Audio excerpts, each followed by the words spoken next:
Hello, ഇന്നലെ ഞാനൊരു പൊങ്കാല ഇട്ടു. നമ്മുടെ ആറ്റുകാൽ ദേവി ക്ഷേത്രത്തില് അമ്മയ്ക്ക് വേണ്ടി ഒരു പൊങ്കാല ഇട്ടു. വേറൊരു കാര്യം എന്താന്ന് വെച്ചാൽ, ജസ്റ്റ് ഒരു 10 ദിവസം മുന്നേ നോമ്പിന്റെ ഇനീഷ്യൽ ടൈമിലെ ഒരു ചേച്ചിയുടെ, അവർക്ക് ഒരു ഹിന്ദു ഫാമിലിയിലുള്ള ഒരു ചേച്ചിയാണ്, അവര് ഒരു വീഡിയോ ചെയ്തു. അവരുടെ ലൈഫിലെ ഫസ്റ്റ് നോമ്പാന്ന് പറഞ്ഞിട്ട് അവർ ഇതിന്റെ കമന്റ്സും നോക്കുമ്പോൾ ഇതായിരിക്കണം നമ്മുടെ കേരളം എന്ന് തോന്നിപ്പിക്കുന്ന രീതിയിലുള്ള പോസിറ്റീവ് കമന്റ്സ് ആണ് എല്ലാവരും. ഒരു നെഗറ്റീവ് പോലും ഞാൻ കണ്ടില്ല. പക്ഷെ ഒരു 10 ദിവസത്തിന് ഇപ്പുറം ഞാനൊരു പൊങ്കാല ഇട്ടപ്പോ എന്തിനാണ് ഇത്രയും നെഗറ്റിവിറ്റി? ഒരാളെ കുത്തി നോവിക്കാനോ മോഷ്ടിക്കാനോ കുത്തിപ്പറിക്കാനോ ഒന്നും ഞാൻ നിന്നിട്ടില്ല. ഈ വർത്തമാന കാലത്ത് മുസ്ലിം ഉമ്മത്തിന്റെ ഏറ്റവും വലിയ ശാപം എന്ന് പറഞ്ഞാൽ ഒരുപറ്റം ഫേസ്ബുക്ക് ആംഗളമാരാണ്. അവർ ഇൻസ്റ്റാഗ്രാമിലും അരങ്ങുവാഴുന്നവരാണ്. ഇവരെ പ്രധാനപ്പെട്ട തൊഴിലെന്ന് പറഞ്ഞാൽ ഉടുക്കാത്തവരെ ഉടുപ്പിക്കുക, തട്ടമിടാത്തവരെ തട്ടമിടിപ്പിക്കുക, നിസ്കരിക്കാത്തവരെ നിസ്കരിപ്പിക്കുക. ഇവർക്ക് മതം എന്ന് പറഞ്ഞാൽ ഒരുതരം വികാരം മാത്രമാണ്. എടാ പൊന്നുമോനെ, നീ നിന്റെ വീട്ടിൽ പോയി നിന്റെ ഭാര്യയും മക്കളും നിന്റെ ഉമ്മയൊക്കെ നിസ്കരിക്കുന്നുണ്ടോ, അവരെ അവറത്ത് മറക്കുന്നുണ്ടോ നോക്ക്. ഇത് നിന്റെ ബാധ്യതയാണ്. അല്ല, നാട്ടിലുള്ള പെണ്ണുങ്ങൾ മുഴുവൻ എങ്ങനെ ജീവിക്കണമെന്ന് പറയൽ നിന്റെ ബാധ്യതയല്ല. അവർ ധാർമ്മികമായിട്ട് ജീവിക്കുന്നുണ്ടോ, നിനക്ക് ഉപദേശിക്കാം. അത് മാന്യമായ ഭാഷയിലാകണം. ഏതെങ്കിലും പെണ്ണ്, ഈ റനീഷ റഹ്മാനെയൊക്കെ ആർക്കറിയാം? ഇന്നിപ്പോൾ അവരുടെ നാട് മുഴുവൻ എല്ലാവരും അറിഞ്ഞില്ലേ? ആർക്കറിയാം? അവരൊരു സിനി ആർട്ടിസ്റ്റാണ്, അവർ വ്ളോഗറാണ്. അപ്പൊ അവരെ സംബന്ധിച്ചിടത്തോളം അവർക്ക് പലതരത്തിലുള്ള കണ്ടന്റോ അല്ലെങ്കിൽ പലതരത്തിലുള്ള കാര്യങ്ങളുമായി ബന്ധപ്പെടണം. അത് അവരുടെ ജീവിതത്തിന്റെ ഭാഗമാണ്. അതിന് അവരെ പോയി കമന്റ് ബോക്സിൽ ആക്ഷേപിക്കുക, ഇതൊക്കെ പറയാൻ നമ്മളാരാ? ഇന്ത്യ മഹാരാജ്യത്ത് ആർക്കും എങ്ങനെയും ജീവിക്കാം, അതിനുള്ള പൗരസ്വാതന്ത്ര്യമുണ്ട്. എന്നാൽ അള്ളാഹു തല കൊടുക്കാത്ത ഹിദായത്ത് നമുക്ക് ആർക്കെങ്കിലും കൊടുക്കാൻ കഴിയുമോ? അള്ളാഹു കൊടുക്കാത്ത ഈമാന്റെ മാധുര്യം നമുക്ക് ആർക്കെങ്കിലും വകവെച്ച് കൊടുക്കാൻ പറ്റുമോ? മറ്റൊരാൾക്ക് പകർത്തി കൊടുക്കാൻ പറ്റുമോ? ഒരിക്കലുമില്ല.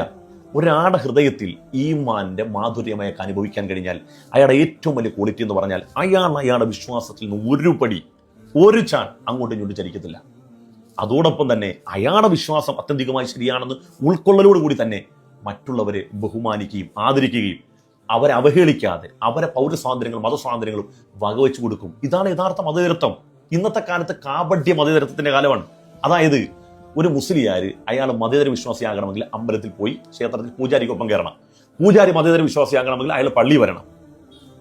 പള്ളിയിൽ അച്ഛനാണെങ്കിലോ ഈ 2 സ്ഥലത്ത് മറണം, എങ്കിലും മതേതരത്വ വിശ്വാസിയാകൂ. അങ്ങനത്തെ ഒരു കാപട്യ മതേതരത്വമായി എന്നെ സംബന്ധിച്ചുള്ള എന്റെ വ്യക്തിപരമായ നിലപാട് പറയാം. ഈ രാജ്യത്തിന്റെ പകുതി എനിക്ക് പതിച്ചു തരാമെന്ന് പറഞ്ഞാലും ഞാൻ എന്റെ വിശ്വാസത്തിൽ നിന്ന് അരമണി അങ്ങോട്ടോ ഇങ്ങോട്ടും ചലിക്കത്തില്ല എന്ന് മാത്രമല്ല ഒന്നിനോട് രാജിയാകാൻ തയ്യാറല്ല. എന്നാൽ എൻ്റെ സഹോദര സമുദായത്തിൽപ്പെട്ടവന്റെ ഓണം വന്നാൽ അവനിക്ക് വേണ്ട സഹായങ്ങൾ ചെയ്തു കൊടുക്കും. ക്രിസ്മസ് വന്നാൽ അവനിക്ക് സഹായം ചെയ്തു കൊടുക്കും. ഇവിടെ എത്രയോ ആളുകൾ ഈ പലരുടെ മുമ്പിൽ വരുന്നു, പലതരത്തിലുള്ള വിശ്വാസികൾ. അപ്പൊ അവരെയൊക്കെ നമ്മൾ സഹായിക്കുകയല്ലേ, അവരോടൊപ്പം ചേർന്ന് നിൽക്കുകയല്ലേ? അപ്പൊ അതാണ് യഥാർത്ഥ മതേതരത്വം. ഒരു മനുഷ്യനെയും മതത്തിന്റെ പേരിൽ ഒരു നന്മയും അവർക്ക് വിലങ്ങുതടിയാകാൻ പാടില്ല, അവനെ ഒഴിവാക്കാൻ പാടില്ല. ഇതാണ് യഥാർത്ഥ മതേതരത്വം. അല്ലാതെ അവന്റെ ആചാരങ്ങളും ഇവന്റെ ആചാരങ്ങളും പരസ്പരം പങ്കുവെക്കലല്ല. അപ്പൊ റനീഷ റഹ്മാൻ ഇഷ്ടമുള്ളതനുസരിച്ച് ജീവിക്കാനുള്ള പൗരസ്വാതന്ത്ര്യം രാജ്യത്തുണ്ട്. അവരെ നന്നാക്കാൻ പോണ ബാധ്യത നിങ്ങൾക്കില്ല. മോശമായ കമന്റ് ഇട്ട് എന്തിനാണ് അവരെ ആക്ഷേപിക്കുന്നത്? ഇതൊരു തരം വികാരമാണ്. മതം എന്ന് പറഞ്ഞാൽ ഇങ്ങനത്തെ വികാരമല്ല. മതം എന്ന് പറഞ്ഞാൽ നസീഹത്താണ്, സതുപദേശമാണ്. ആരെങ്കിലും അവർ തിന്മയിൽ പോകുന്നുണ്ടെങ്കിൽ, തെറ്റായ വഴി പോകണമെങ്കിൽ മാന്യമായി ഉപദേശിക്കുക. അല്ലെങ്കിൽ തന്നെ ചോദിക്കോട്ടെ, ഇവിടെ നന്നാക്കാൻ എത്ര മനുഷ്യരുണ്ട്? അവരെ ആരെ നന്നാക്കണ്ടെങ്കിൽ? ഞാൻ ഇന്നലെ മണ്ണഞ്ചേരി ഇങ്ങോട്ട് വരുമ്പം ഈ പരിശുദ്ധമായ റമദാൻ മാസമായിട്ട് ഒരു മുസ്ലിം പെണ്ണ് പർദ്ദ ധരിച്ചുകൊണ്ട് അവർ ലോട്ടറി വിൽക്കുകയാണ്. അവരുടെ നിസ്സഹായത കൊണ്ടാണ്. ഞാൻ അവരെ കുറിച്ച് അന്വേഷിച്ചപ്പം ഭർത്താവില്ലാത്ത സ്ത്രീയെ 3 പെൺമക്കളാണ്. അവർക്ക് വേറൊരു വഴിയില്ല. എന്നാൽ ഈ ലോട്ടറി ടിക്കറ്റ്, ഹറാമായ ലോട്ടറി ടിക്കറ്റ് വിൽക്കുന്നു എന്ന് പറഞ്ഞാൽ അവരെ ആക്ഷേപിക്കാൻ നമ്മളൊക്കെ തയ്യാറല്ലേ? നമ്മളൊക്കെ അതിനുവേണ്ടി നമ്മൾക്ക് ഇങ്ങനെ ആത്മരോഷം കയറും. എന്നാൽ ആ ലോട്ടറി അങ്ങോട്ട് മാറ്റി വെച്ചിട്ട് നിങ്ങൾക്ക് ജീവിക്കാനുള്ള മാന്യമായ വരുമാനം ഉണ്ടാക്കാം. ഒരു തട്ട് കട ഞാൻ ഇട്ട് തരാം, ഒരു ചെരുപ്പ് കട ഞാൻ ഇട്ട് തരാം, അല്ലെങ്കിൽ ഒരു ജ്യൂസ് കട ഞാൻ ഇട്ട് തരാം എന്ന് പറയാൻ ആർക്കെങ്കിലും കഴിയൂ? നമുക്ക് മറ്റുള്ളവരെ വിമർശിക്കാൻ നമ്മളെ കൊണ്ട് കഴിയുള്ളൂ. ഒരു മനുഷ്യൻ നമ്മൾ ഉൾക്കൊള്ളുന്ന ആശയത്തിന്റെ സൽപാന്താവിലൂടെ നടക്കണമെങ്കിൽ ആ നടക്കാൻ പറ്റുന്ന ഒരു പശ്ചാത്തലം എനിക്ക് ഒരുക്കി കൊടുക്കാൻ നമ്മൾ അതിന് തയ്യാറാണോ?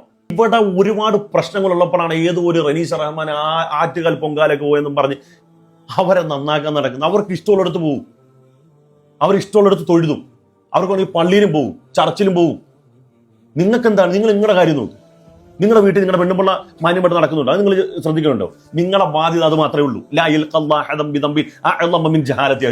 നിന്റെ കുടുംബം അവർ ധാർമ്മിക നിഷ്ഠയോടുകൂടി പോകുന്നുണ്ടോ എന്ന് അള്ള ചോദിക്കും. അതിന് നീ മറുപടി പറഞ്ഞാൽ മതി. നാട്ടിലുള്ള പെണ്ണുങ്ങളെ മുഴുവൻ ഉടുപ്പിക്കാനും അവരെ നിസ്കരിപ്പിക്കാനും അവരെ ഈ കുളിപ്പിച്ച് കടത്താനൊന്നും നമ്മൾ നടക്കണ്ട. അത് നമ്മുടെ ബാധ്യതയല്ല. അതുകൊണ്ട് ഇത്തരം തോന്നിയവാസങ്ങൾ മാറുക. ഈ വികാരം എല്ലാവർക്കും വൈകാരികത ഉണ്ടെന്നേ. എല്ലാവർക്കും ആത്മരോഷമുണ്ട്. ഇപ്പൊ നമ്മളെ സംബന്ധിച്ചിടത്തോളം ഒരു തെറ്റായ കാര്യം കണ്ടാൽ ഒരു യഥാർത്ഥ മനുഷ്യനെ സംബന്ധിച്ചിടത്തോളം അവർക്ക് ആത്മരോഷം ഉണ്ടാകും. പക്ഷെ അത് കമന്റ് ബോക്സിൽ ആ വികാരം തീർക്കാനുള്ളതല്ല. നന്മ ആഗ്രഹിക്കുന്നുണ്ടെങ്കിൽ മാന്യമായി നമ്മൾ പറഞ്ഞു കൊടുക്കുക. അതിനപ്പുറത്തേക്ക് അവരെ അവഹേളിക്കുക. ഇപ്പൊ എന്തായി? ഒരു ബഹുസ്വര സമൂഹത്തിൽ ഇതിന് ഭിന്നതയുടെ വഴിയായില്ലേ? മുസ്ലിം ഉമ്മത്ത് മുഴുവൻ ഇങ്ങനെയാണെന്ന് തെറ്റിദ്ധരിക്കുന്ന അവസ്ഥയിലായില്ലേ? നിങ്ങൾ കുറച്ച് ആങ്ങളമാര്, നിങ്ങൾക്ക് എന്താ പണി?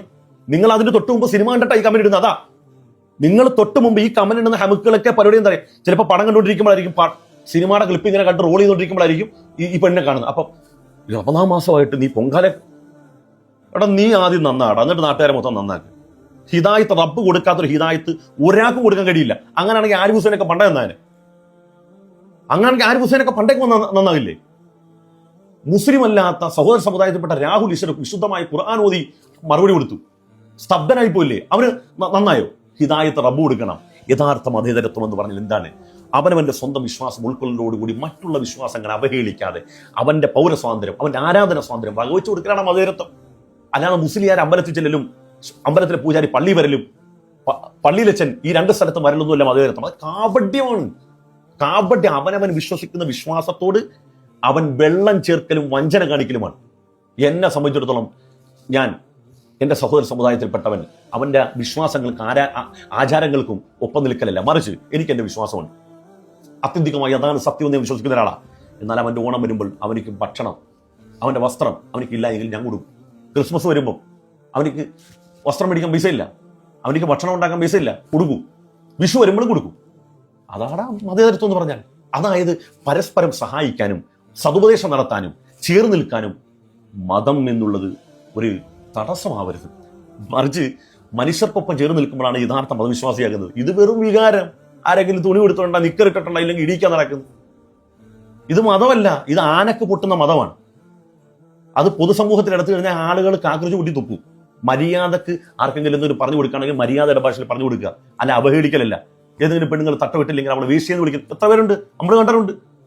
അവൾക്ക് ഇഷ്ടമുണ്ടെങ്കിൽ തട്ടവിടും, അവൾക്ക് ഇഷ്ടമുണ്ടെങ്കിൽ അവൾ ഇഷ്ടമുള്ള പോലെ ജീവിക്കും. നിനക്ക് പറ്റുമെങ്കിൽ നീ മര്യാദക്ക് ഉപദേശിച്ചു കൊടുക്കുക. അവിടെ ഹൃദയത്തെ സ്വാധീനിക്കാൻ പറ്റുന്ന രൂപത്തിൽ ലളിത സുന്ദരമായി ഊലാലഹു കൗലല്ലീന എന്ന് പറഞ്ഞ പോലെ മാന്യമായ ഭാഷയെ പറഞ്ഞു കൊടുക്കുക. അല്ല നിന്നെ ഇവിടെ ആരും നന്നാക്കാനൊന്നും ഇവിടെ ആരെയും ഏൽപ്പിച്ചിട്ടില്ല. അള്ളാഹു നമ്മളെയൊക്കെ ഹിദായത്തിന്റെ വഴിയിൽ ജീവിച്ചു മരിക്കാൻ അള്ളാഹു തൗഫീഖ് തരട്ടെ.